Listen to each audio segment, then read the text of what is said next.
வணக்கம். நான்வெஜ் சுவையை மிஞ்சுற அளவில் பலாக்காயை வச்சு ஒரு பிரியாணி எப்படி செய்யலாம் பார்க்கலாம் வாங்க. அதுக்கு நல்லா குக்கரில் எண்ணெய் நெய் கொஞ்சம் போட்டு நல்லா காயட்டுன்னு சொல்லிவிட்டு பட்டை லவங்கம் ஏலக்காய் அந்த பூவெல்லாம் போட்டு நல்லா வறுத்து எடுத்துக்கணும். அதுக்கப்புறம் கட் பண்ணி வச்ச வெங்காயத்தையும் அதில் சேர்த்து நல்லா வதக்கிக்கணும்.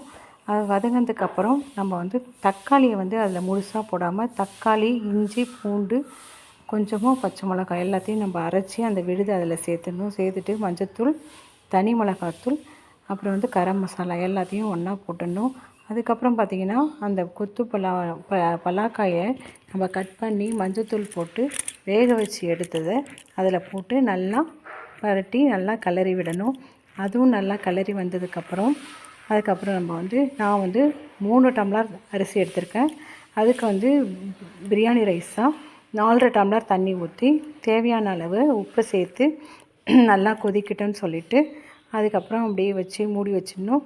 நல்லா கொதி வந்ததுக்கப்புறம் நம்ம களைஞ்சி வச்ச அரிசியை அது பாஸ்மதி அரிசி தான் நான் சேர்த்துருக்கேன். பாஸ்மதி அரிசியை அதில் சேர்த்துடலாம். சேர்த்ததுக்கப்புறம் நல்லா ஒரு கிளறி விட்டுட்டு குக்கரை போட்டு விசில் போட்டு நல்லா மூடி வச்சிடணும். நல்லா அதனுடைய மணமே ரொம்ப கொதிக்கும் போதே மணமாக நல்லாயிருக்கும். அது ஒரு விசில் வந்தாலே போதும். ஒரு விசிலே நல்லா குக் ஆகிடும். பாருங்கள், பார்க்கும்போதே நான்வெஜ் பிரியாணி மாதிரியே இருக்குது பாருங்கள் பார்க்குறதுக்கே. இதுதான் ரொம்ப இதில் ஹை ப்ரோட்டீன் இதில் இருக்குங்க. கண்டிப்பாக இதை சேர்த்து செஞ்சு ஒரு முறை ட்ரை பண்ணுங்கள். தேங்க்யூ.